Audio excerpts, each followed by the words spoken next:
Hello, friends, and welcome to another edition of Transformational Astrology. We're going to be talking about this full moon that's coming up later in the week, which features Uranus. And, we're living through some really quite crazy times, as is indicated by both, the new moon eclipse that took place in August, on August 21st, the American eclipse that was visible all across the country, did have a very strong Uranus presence. And then subsequent new moons, namely the September 19th Virgo new moon, that also had a strong Uranus presence. And then the new moon that's coming up later on October 19th, also is directly opposite Uranus. Uranus has moved back a degree or two from the time of the eclipse, and the new moon has also moved back a little bit, so that we do see the exact opposition between Uranus and we see the exact opposition at this October 19th new moon that's coming up later in the month between Uranus and yeah, okay. So here we are in a very Uranian time, as is indicated by the way notifications keep coming up in the background there, and well, maybe you don't see those. That's good. You probably don't see those. Anyway, or hear those. Anyway, what kind of crazy times do we have? Well, we've got earthquakes, we've got massive hurricanes, we've got global warming, which has been warming up the temperature of the ocean, which increases the energy of the hurricanes. We have Hurricane Maria, which devastated the American island of Puerto Rico, which doesn't have official statehood, doesn't have official representation in Washington, D.C., and that is also a political factor because people are saying, well, how about the response in Houston and Florida versus the response in Puerto Rico, which has been full of kind of bureaucratic red tape and distribution problems, among other things. So it's a very strange time, very interesting time. We have a very strong full moon that's coming up in a couple of days, which further emphasizes some of these same themes. So let's go to the chart and see what we got there. You should be able to see the chart now. This is the chart of the solar eclipse from August 21st, just to mention that. 28 degrees we have of Leo, 28 degrees we have of Aries, so exactly trine to Uranus.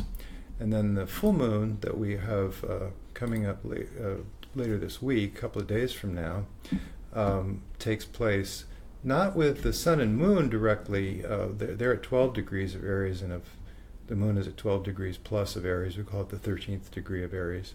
And the sun is at 12 and 43 minutes, also the same of Libra. Well, they don't directly aspect Uranus, except for the fact that Jupiter is exactly opposite, 28 degrees, almost 29 degrees, so within 2 degrees of an opposition still, about to pass on into Scorpio. And October 10th, that'll be kind of a big event. It's a yearly thing when Jupiter moves into the next sign. But before we get to that point, Jupiter is, in fact, darn it, exactly opposite to Uranus. So we have a continuation of these Uranian themes that we've been seeing in the zeitgeist, and we might expect further surprises. Of course, there was the horrible tragedy in Las Vegas, which was all these events where people are killed are so startling. We don't expect in the middle of a country western concert where everybody's having a great time and the music is playing, we don't expect there to be a sudden violent upsurge like there was a couple of days ago. So this is not a good thing, obviously. And a further surprise, including, I believe, the surprise that we have in this kind of nuclear standoff where each one of the participants is saying, the participants being the United States and North Korea, the leaders of those two countries are saying they're name calling, which is, kind of schoolboy stuff. But it's not funny because these are nuclear powers, and the threat is to send nuclear weapon to the United States. The threat is to fire and fury completely destroy North Korea. So, I mean, these are very serious things, allegations, including there's been attempts at diplomacy on the part of the United States administration, the same administration of Donald Trump, and he's tweeting against the efforts of his Secretary of State, don't bother negotiating with this idiot. So, I mean, it's a very strange time.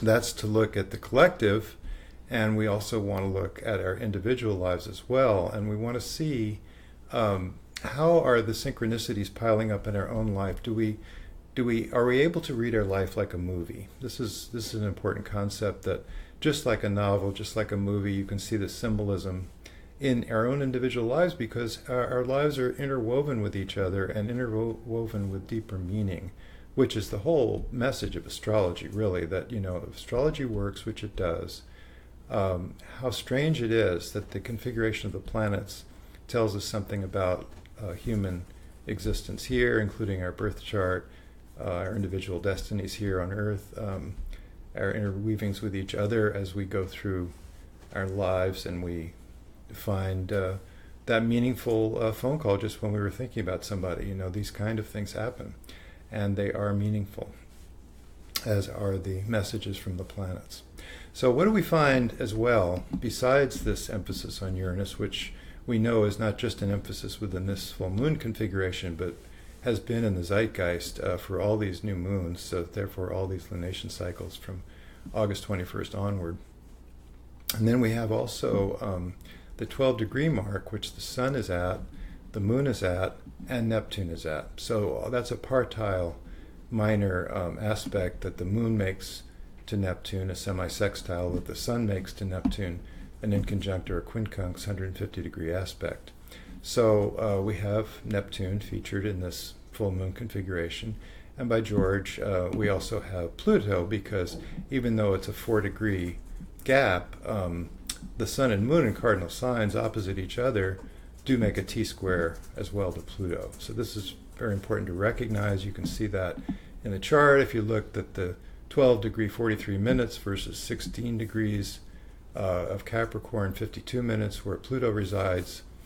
Also important to note that Pluto, in its prominence here at the top of the natural chart with Aries rising and being highlighted by this Sun and this Moon, also there's the connection between Pluto and Saturn. And what connection is that? Well, we have in fact the parallel. Pluto's declination is 21.8, 2146 in latitude, that is not longitude but latitude in the sky. And we have also Saturn at 22.2, so that's only about 4/10 of a degree difference. So basically less than half a degree. Anything within a degree is considered a parallel. So that's a strong connection. How does that modify? Well, we have Uranus emphasized, we have Pluto emphasized, just as we had in the 60s when they were conjunct each other, and we have Saturn involved in this by parallel, just as we had in the 60s when it was opposite those two. So what we see is something similar to the convention, Democratic Convention in Chicago, where we see the reactivity on the part of the police. You can't have this liberal movement. We have the conservative backlash of our own decade, which we saw twice, once with George Bush and now with even more conservative, perhaps in some ways, represented by Donald Trump. And we have the liberal reaction to that. So we have the 60s returning in a certain way. Some of the values of that time, like women's lib, feminism. We have our very serious, in the past election, presidential candidate that was a woman, nearly made it. We have a black man in the White House for the first time preceding that. The fruit of the civil rights movement of the 60s, which was to grant equal privileges, equal rights to all races. And we have the civil rights issues of our times, which involves gay and transgender. And these things are very much prominent in the news right now also. So we have a huge polarity in our country right now between well, not just our country, of course, but the whole world, between the idea of going forward, which is all, Uranus is all about leaping ahead, taking a liberal stance on things, taking just try anything, let's give it a shot. And of course, we have the more conservative viewpoint represented by Saturn, which is very important also. And Saturn is actually trying to the new planet Eris. So this is the symbol for the planet beyond Pluto that was named only in 2006, Eris, the sister of the god of war, a warrior energy, but a feminine warrior energy for deep purpose or soul intention. And this is very important in these times as astrologers are beginning to recognize. And now, and I wrote a book about it, of course, The 10th Planet is the book that I wrote about this planet, which turns out to be, even though they're calling it a dwarf, along with Pluto, it does turn out to be really pretty much as important as Pluto in charts, which is a revolutionary statement, but I find it to be true, and I can demonstrate it with chart after chart of natal positions where it lines up. Gloria Steinem has it conjunct the sun. A lot of the leading feminists, paradigm shifters as well, have strong Eris. So then with Saturn, what does that mean? Well, it emphasizes issues of justice with Saturn. And so we're seeing social justice come up, as in the Puerto Rican hurricane relief situation, which is very important right now. We're seeing also a sort of conservative empowerment by the fact that Eris highlights whatever it touches, so we have a strong Saturn in that sense, and we have Saturn with Pluto as well, so we're seeing major structural changes in the society right now. And again, bring it back to the individual level, which is very important to recognize. There's places within each one of us where we have to leave behind certain habitual patterns that have served us up until this time, but we're recognizing we're ready to move on. There are things that we have to leave behind. And this is certainly true in Houston right now, too. But it's very true that there's ways that we must recognize the changes that we're in the midst of and seize the moment and seize the tide and move on to the new situation which we're finding ourselves in. It does involve some loss. Now, the other thing to recognize about this configuration is that relationship is very much emphasized in this chart as well. We have, the Sun in Libra, which is the sign of relationships, opposite the Moon, so that's another significator for relationships, another way that we can see relationships showing up in this chart, the Sun opposite the Moon. Therefore, two people sort of opposed to each other, but sort of connected to each other, recognizing that they need each other. And we have the rulers of Libra and of Aries, namely Venus and Mars, in exact partile conjunction within a few minutes of a degree in Virgo. So this is really significant. Not only that, the ruler of Virgo is conjunct the Sun in Libra, so we have Mercury being ruled by Venus, but we have also Venus being ruled by Mercury. This is called mutual reception between Venus and Mercury, bringing a thoughtful attitude, an attitude of how we can think our way through the situation to all our relationship endeavors. We're investigating what does relationship mean to us in our lives and how might we benefit in our relationships by a little bit of thoughtful activity, what compromises are necessary in order to keep the relationship alive and well. Where, again, do we have to let something go, which is part of the message of Pluto, isn't it, that we have to let something go? And the question is, can we do it gracefully? There's the image of the child going to bed, and there's a couple ways the child might do it. The child might say, oh, okay, it's time for bed, I get it, and go quietly to bed. Or it might be, no, I don't want to go, no, clutching every banister on the stairway leading up to the bedroom, trying to prevent that from happening. That change, which is normal and necessary in some ways, and we can see it that way. So that, we can recognize where the future is leading us, and we can go that direction with Pluto. Or we can, and I emphasize that the Sun and Moon are aspecting this Pluto degree. Or on the other hand, we can fight it, and that's of course completely up to us how we want to handle it. But the suffering comes with Pluto transits when we do not recognize the direction that our destiny is taking us, and we fight it. So it's not recommended. It is up to each individual how they will react and behave in the situation. And it does involve relationships right now. So we're seeing a lot of ferment, a lot of flux this whole half year that we're in the midst of, the second half of 2017. Kind of a key fundamental turning point in this whole decade that we're in the midst of. So, and which is a decade of Uranus and Pluto. They were exact. I think it was 2013 was the last hit. But, they're still with us in terms of the changes. According to Rick Tarnas, they're with us until 2020, which is very significant because we may see quite a political revolution in this country by 2020. It may be that the change, the attitude for change will add up to what we call a critical mass to where that'll affect the politics in this country. Or it may be that the reactionary forces will dominate in 2020. We don't know. But it's up to each one of us to try to change that and along the lines that we think best. We have to stand up and be counted. That's the message of Aries. Stand up and fight for yourself right now. Fight for your beliefs and your cause and your purpose, your full purpose.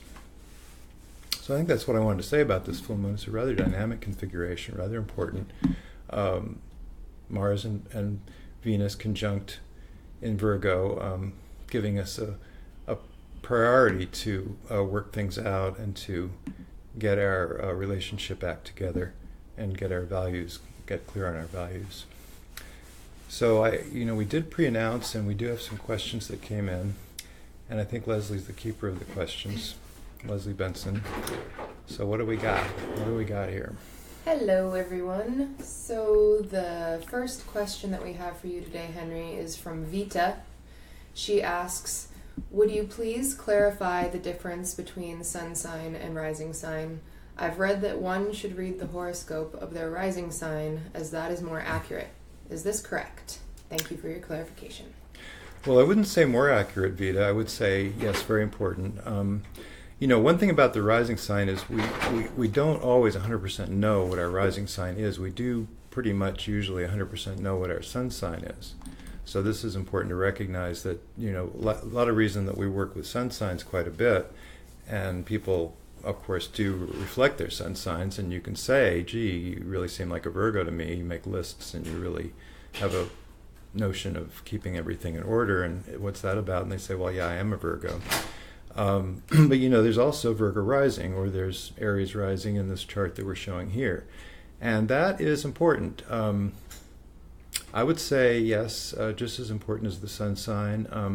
The funny thing is that the rising sign represents one's appearance. So that you might think that's superficial, right, in some ways. You might say, well, you can tell when the Cancer is rising, there's a round face. When Leo is rising, there's a lot of hair. What's that about? That's just kind of the way the person looks. But really, the rising sign is also about soul intention. So it's what you see is what you get in a certain way. I mean, people do reflect who they are at a deeper level by their very appearance, and there is such a thing as the semiotics, or the meaning that can be conveyed by dress, by fashion, by appearance, by grooming. And so these are things that are real, even though they seem superficial. They're also ways that we have of expressing ourselves and of communicating who we are.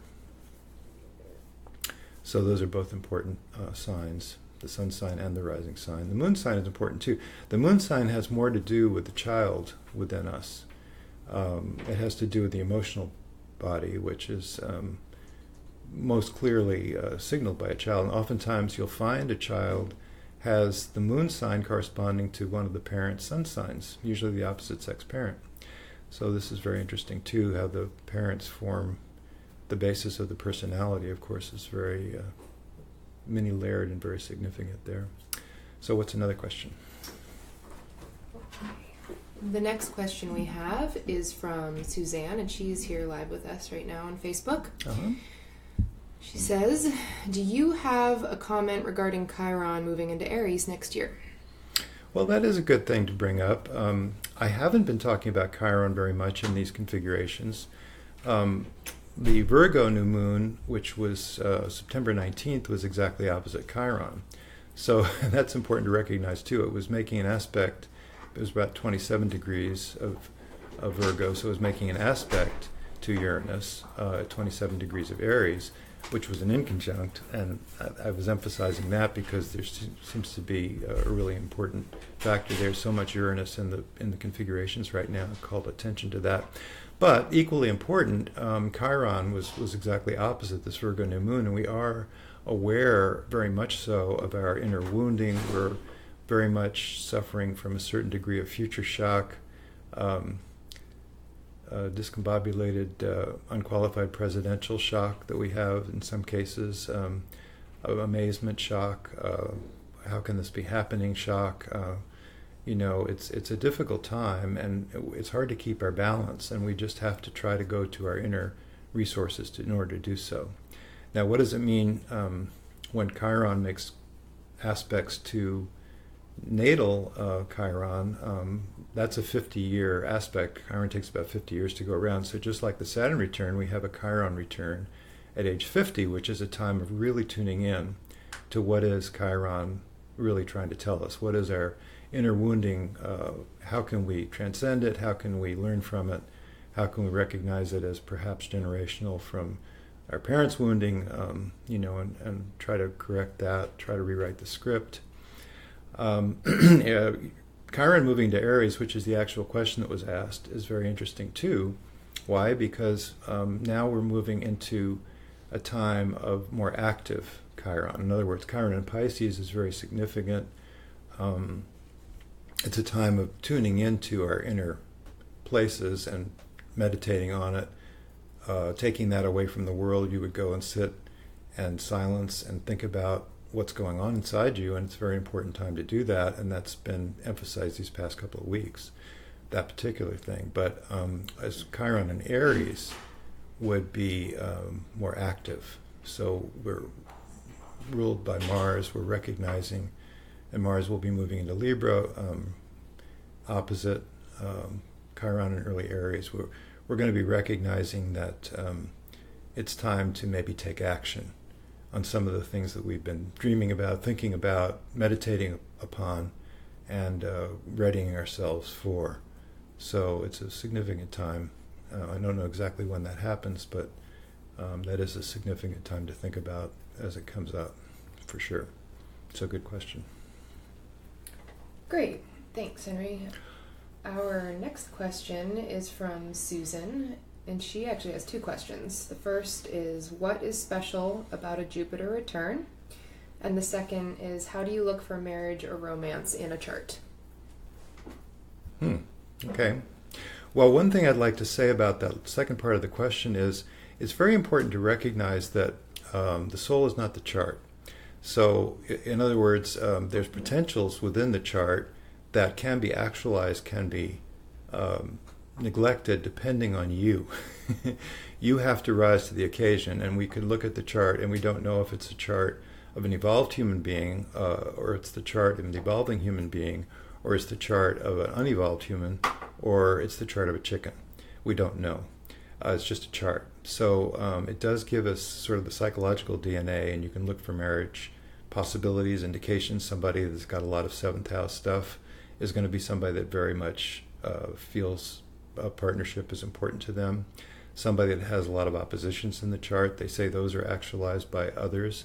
So if this was the chart of a human that was being born in this particular week of this particular year, in October, if we were analyzing this as we analyze a chart differently depending on what it is. This is a full moon chart. We're looking at it more as a transit chart, more as a chart of events, what's happening in the zeitgeist.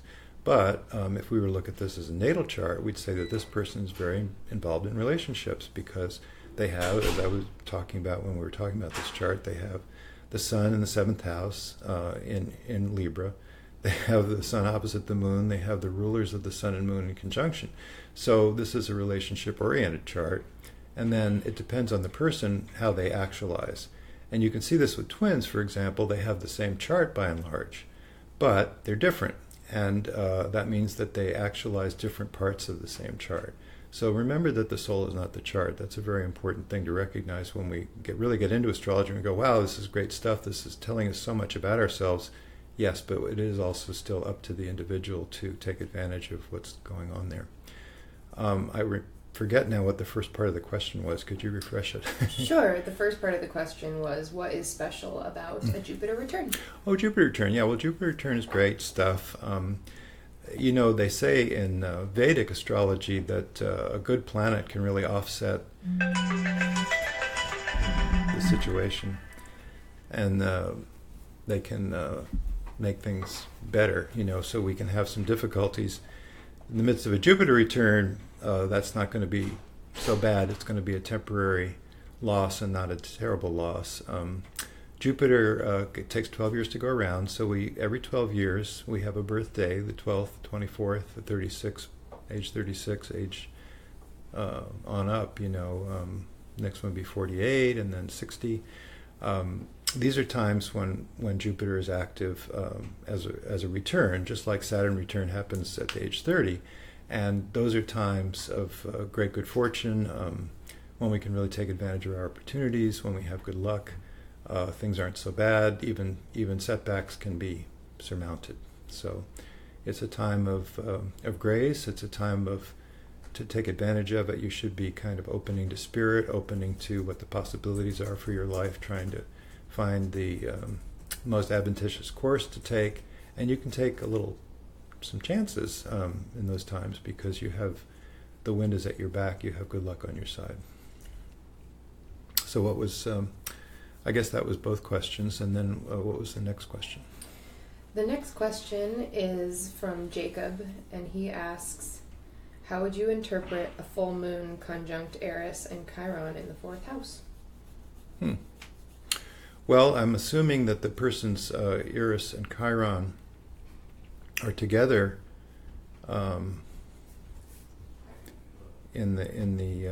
would be a person about 40 years old, I guess. In the 40s. And so that would be the natal position, Uranus and Chiron, and then we'd have the full moon lighting it up. Well, Uranus and Chiron in particular, in conjunction with each other, I think of it as somebody that doesn't always take their power. In other words, Chiron is the wound and the fear, what am I good enough? Can I do this? Can I make it really happen? And then we have a little background noise, I'm sorry about that. And then we also have the possibility with Chiron and Uranus combined that the Chiron is very prominent. In other words, every time Uranus is in touch with a natal planet, that natal planet is emphasized, greatly emphasized. So if we have Uranus with Mars, there's a very masculine presence. Uranus with Venus, there's a very appreciative presence of maverick energy represented by Uranus. Uranus with Mercury is a writer, inevitably. A good speaker, a good, the person that represents that the best is the writer of, I'm having a brain fart, but the writer of Revisioning Psychology was a Jungian who spoke in beautiful, elegant sentences, and he has the conjunction with Uranus and Mercury. But to get back to Uranus and Chiron, so it brings out the Chiron, which is compassion, which is healing energy. So you're a healer. You're somebody that's able to see the other side of things, see when people are upset, not just take it personally, or somebody's yelling at me, but see them as wounded that they are, and that, try to help them with that, try to be compassionate about somebody's difficulties. It in the not such a very good aspect of it, taking care of others instead of oneself, ignoring what you need to do for yourself because you're so busy reaching out to take care of others. It can be a little bit of a drain in that way upon your psyche. Now, when the full moon conjuncts any part of your natal chart, it brings out quite a bit what's going on with that natal configuration. That's why I talk so much about the natal configuration. So the full moon would bring all that out. You'd be thinking about your own internal wounding. You'd be thinking about your healing energy. You might be in the process of strongly involved with a healing situation, perhaps involving your mother, perhaps involving some kind of feminine aspect, perhaps involving a woman that you're connected to, if you are a woman or a man. Anyway, it's a time of bringing all those things to the surface and having an emotional connection with them. So that would be what I'd say. Awesome, thank you. The next question we have is from Phoebe, and she's here live with us on Facebook. She's asking, is there any special significance of planets, such as Chiron moving from Pisces into Aries? I've heard of something called an Aries bloom. An Aries bloom. Sounds like an algae bloom. It does. And there would be an Aries bloom with a lot of planets in Aries. We're seeing a bit of an Aries bloom right now. Things are hot. People are violent. People are making tweets, strange tweets like don't bother with diplomacy with North Korea, which flies in the face of all wisdom, that we should be, this is when we should be concentrating on diplomacy with trying to avert a warlike situation. So there's a lot of heat, not very much light necessarily with an Aries bloom. Now with Chiron moving into Aries, I talked a little bit about that. I think that does increase the activity around Chiron issues. It might increase healing activity. It might increase compassion on everybody's part. It might also increase the ability to recognize what's going on with yourself at deep levels. We can always try to back away from reactive situations. We have on the tip of our tongue something difficult to say, something that will be hurtful to somebody else. And what we can do is we can avoid saying it. Easier said than done. We can count to 10. We can say, excuse me, let me go beat at my pillow. We can say, I need to think about that. Let me not give you an answer right now. Let me go off and meditate on that for a few minutes. I'll come back. And, we can try in general to avoid lashing out. We might have anger, and that's okay. Anger is an emotion, just like joy, just like sorrow, just like happiness. And we want to not suppress emotions. Even if they're emotions of anger, there's a holiness to the energy of anger. William Blake said, everything that lives is holy. And he was very serious about that, and it was a very profound statement that what we have inside us is holy, whatever it is. And it may be anger, and that may be okay, but the thing is not to use it, not to lash out with it. And so not to use it adversely to somebody's detriment, which creates lasting harm. So what we want to do is try to keep that contained within ourselves. We want to recognize I'm never angry for the reason I think I am. I'm angry for something else, which is my own issue many times, and something that I can meditate on and work with, go beat up a pillow, go think about why I'm angry, but not falling into that you statement category of you make me angry. It should be a time to avoid the blurting out of the difficult thing that you can't take it back. The words are out, you can't take it back. So that's lasting harm. So it's something to really think about and to be aware of, especially with Chiron moving into Aries. Great. Thanks, Henry. Our next question is from Tony, here live with us, and they're asking, how does this Aries full moon affect a person when one has a natal Aries moon? Natal Aries moon. Well, natal Aries moon, what's that like? That's where you find your comfort. So you find your comfort in activity. You always want to be doing something about it. There's being and doing, and we say that the meditation route is a good route, that being peaceful and being calm in our intentions is a good way to go. Aries moon, not so much. They tend to be volatile. They tend to blurt things out, like we were just talking about. And of course, when the moon comes around through Aries, there's a couple things. One is that accentuates your Aries moon, so you might be more reactive, you might be more action-oriented, you might be actively nurturing, actively participating in your lunar energy, which is a good thing, which you can, get into your feminine side if you're a man in a very good way. You can get into your nurturing side if you're a woman. You can take care of your kids. You can be very active about that. And then the other thing about the moon, anytime it returns to the sign your own moon is in, that's a very comfortable time. In other words, the universe is matching you. It's emphasizing where your moon is naturally located, and you might feel a certain amount of comfort and ease in yourself being comfortable in your own skin at that time. So that's a positive side of that. Cool.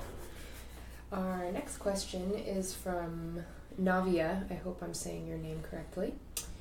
If your birth time is 10 minutes off and it changes your ascendant to a different sign, does this really change a lot? I found this out recently, and the new sign Sagittarius resonates more than the old one Capricorn. Well, congratulations on becoming a Sag. I'm always happy to hear about somebody making that kind of a graduation. Just kidding. So yeah, no, it is important. I mean, the rising sign is important. It's like finding out you're a Sag instead of finding out you thought you were a Capricorn. I mean, that's more unusual. But yeah, I mean, it's if you resonate with Sag, I would say go with it, and then think of it not only as, gee, you were a Sag all along, but think of it as you had a Capricorn phase and a Sag phase because you thought you were a Capricorn, and has some significance even though it was a mistake, So, I mean, let's just say that was the wrong time. You're on the right time. You're resonating more with this new idea that you're early Sag, and that's great. Celebrate the moment, and you can think of it as more than just, oh, I've corrected my chart. You can think of it as maybe it represents a change within you that you were ready to take that on, in your life. Awesome, thank you. Okay, the next question we have is from one of our newsletter audience members. And it's a bit more charged. You already touched on this topic, but has more to do with the collective happenings right now. It's from Paige. She asks, I would like to know about the Las Vegas shooting. Is that some kind of staged setup or deceit? The man seems to have no motive to perpetuate this kind of slaughter. What is really going on there? Who/what is really behind this? Or is it the work of one man? Thank you. Well, that's a good point. I think the simple answer is yes, it's the work of one man. I mean, as far as we know, some guy took 10 rifles with him up to the 32nd floor and started shooting. And of course, the terrible tragedy of that was that nobody had anywhere to go for cover, and there were 22,000 people gathered shoulder to shoulder enjoying a concert. And so it's a very great tragedy. One way to look at it is, how does that affect us individually? And of course, it makes us scared. It makes us maybe determined not to let it change the fact that we're going to enjoy having concerts, just as the Ariana Grande concert. She came back and did another concert in the same location to emphasize that we're not going to be intimidated. I question very deeply in my own heart what makes a person who's perhaps very sad and very deranged want to take other people out, kill people. I mean, I don't understand it. It seems to me that if they were very upset and they wanted to kill themselves, that would be one thing. I can see killing somebody that there's a personal issue with, perhaps being abused and then killing, but I can't see the random shooting of individuals except to terrorize and make everybody miserable. I don't get it. I really don't get it. But I think that's what happened. I think that was another example of like the UPS shooting. Employee walks in and starts randomly shooting people. I think that he was randomly shooting people, and you can only say that he was very deeply upset. So I don't see it as a conspiracy, and I don't see it as something that is trying to pull a political point. I really don't.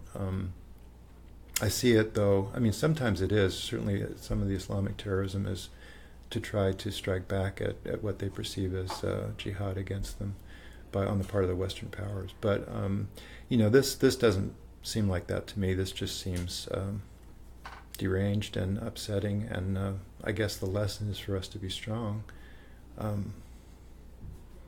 Sympathy goes out to the victims and to their families, and we must be strong, and we must try to achieve a world where this is taken care of before it starts, where people get the mental help they need, where people that are disadvantaged are taken care of.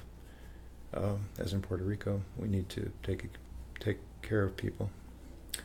So I don't know what else to say about that. Thanks for your answer. Do you want to keep doing some more questions? Sure. Okay. Yes, a few more. The next question we have is from Batshiva, asking, how will the full moon affect someone with 12 degrees Neptune in Libra?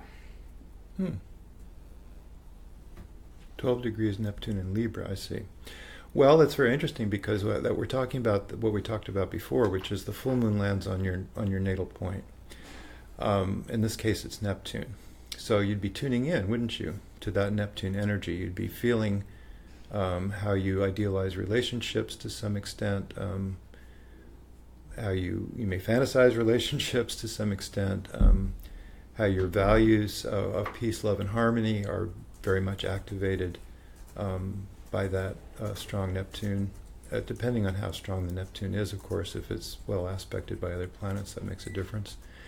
And then, when the full moon is on your Neptune, it's dreamy time to tune into Neptune, time to pay attention to your dreams, for sure, when Neptune activated. Pay attention to your dreams and to your waking dreams, to anything along the lines of fantasy or vision that come to you, because it's a powerful time. Neptune speaks to us from beyond the physical. So it has to do with disembodied spirits. It has to do with other dimensions of being. So being open to those things is very important right now for you. Mm-hmm. Yeah.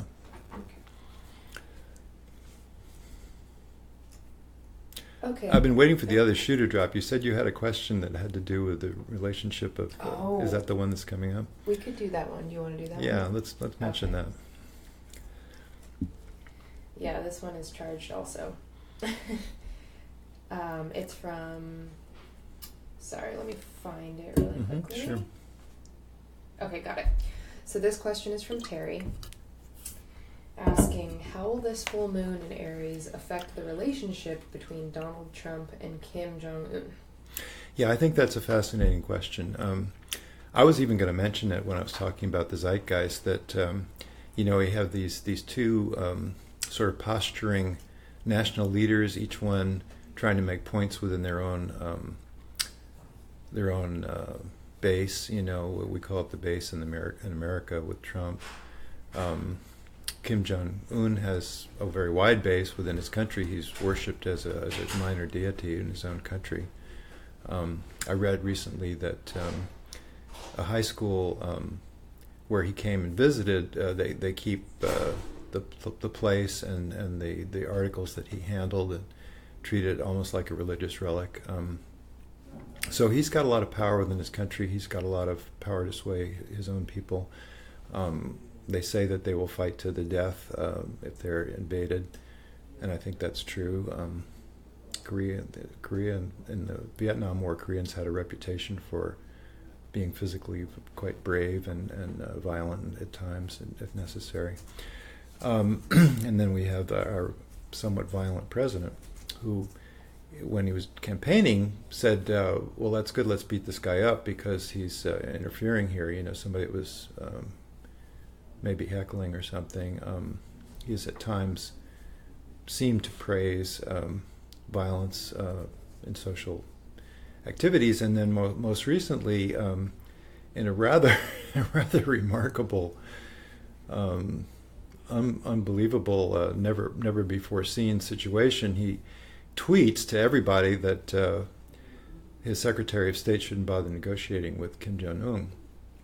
He calls him demeaning names, and of course he's been called some names too. And so it's not a good situation. And this Aries moon, the full moon highlighting relationships, brings all this out. That is a relationship. There is a relationship there between these two leaders who are demagoguery prone.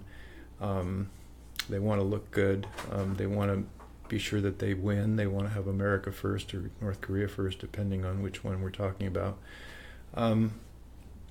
They want to make America great again. They want to make North Korea great again. So these are very interesting times, and we can only say that let's keep it to the words. It's bad enough that we're doing the words, and let's not neglect negotiating as a possibility, and let's try to make peace and not make war.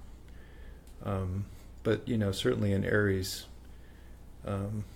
moon opposite a Libra sun, you almost have the contrast of factions there. Like Aries moon says let's fight, Libra sun says let's negotiate, and they're opposed. So I don't have a crystal ball. Astrologers don't. A lot of times after the fact we can say, oh yeah, I can see how the astrology was really pointing that way. All we can say now is that there are surprises. There could be surprising breakthroughs in terms of diplomatic channels. There could be surprises in other ways as well. There could be another surprise launch of a missile over Japan or near Guam. He's talking about trying to hit Guam. I don't know if he's going to try to hit Guam or just hit near Guam. It's like almost fake punches, like for a movie set.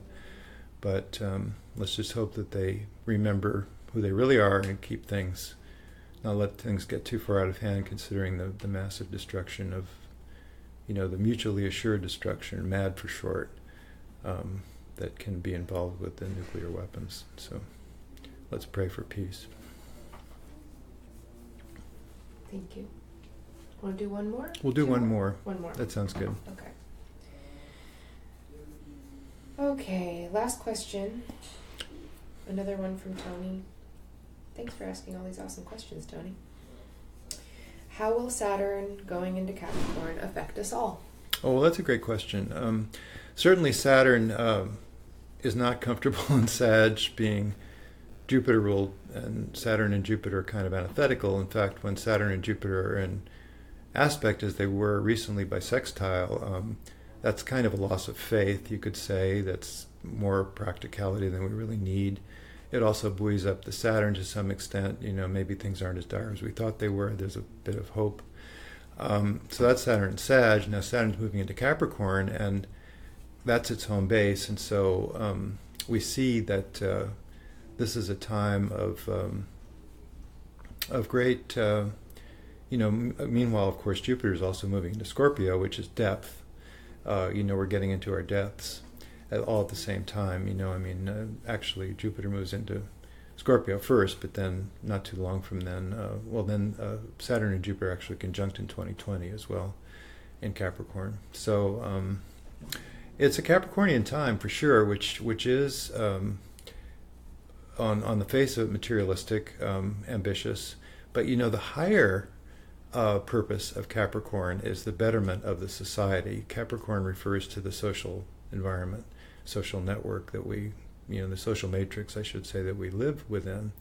And the higher purpose of any Capricorn person, any person with a lot of Capricorn, is to improve that. And of course they do it by, the lower energy of Capricorn is what can I achieve, what can I get, how can I make some money here, how can I get prominence in my field. But there's also how can that turn around and help the whole society grow. And that's what we've got really as a basis right now, is that society is in need of sustenance. It's on life support, and we really have to do something or we're going to lose it. So use it or lose it in terms of peace, love, and harmony, and that's where it's really going. It will be change. Having Saturn right there in Capricorn will bring out the both sides of Capricorn. It will bring out the lower side of let's make money and let's squash everybody that gets in our way of making more money. But there's also the higher purpose of Capricorn, which we also might see come to the fore, as we've seen statesman-like behavior on the part of various people. I would include Bernie Sanders in that. Not everybody likes what he's up to, but he's certainly trying to make things better. And then I would include the recent vote by John McCain to try to leave the health care alone because too many people would be removed from health care. And I thought that was a brave act, going counter to his own party. So, we can see some statesman-like behavior emerging as well, but it'll all be intensified with Saturn and Capricorn, I feel. So I guess that winds it up, doesn't it? We talked about a lot of things. Of course, Pluto's already in Capricorn, and that's been ever since 2008 when we saw the whole capitalist system kind of shaking to its foundation. We're seeing a little bit of that now. There's certainly some threats and shakiness on the part of governments everywhere, and we just have to strive for the highest. Again, it brings Eris into the picture because Eris in Aries is all about how can we act in a way that represents our highest principles, whatever they may be, and how can we take a stand and really act on that and not just let it go, not be apathetic, not be armchair politicians or armchair commentators, but actually put our money where our mouth is and really do something significant that makes a difference. And it might be, there's all kinds of different ways that might come about. It might be writing letters, it might be making speeches, it might be just quietly talking about what you believe and just kind of getting clear on what you believe, getting clear on where you make a stand and you don't feel hopeless in the face of these enormous powers that are shaking up our world. I would like to say, as we wind up, and I'll bring it back to me, that these are very crucial times. These are times when we really have to take a stand. And I think that's the message of having a new planet come along that tells us a feminine warrior is an appropriate stance when we know what we really believe in, when we know what it is that we, no matter what, that's our bottom line. And just getting clear on that is the first task, and that's something that everybody can be doing. And once you do get clear on that, I really think it's an antidote to this feeling of helplessness and powerlessness. In other words, I know where I stand, and I've done the best I can to articulate that vision, and I've done the best I can to try to promote those values in the midst of a society that really needs values. So that's it. We do the best we can, and pray that that's good enough, and we don't do more than we can do, and we do take action, and we do something that feels right, that feels like this articulates my vision, my belief, where I stand. So that's it for today. Thanks for watching, and see you next couple of weeks. So long now.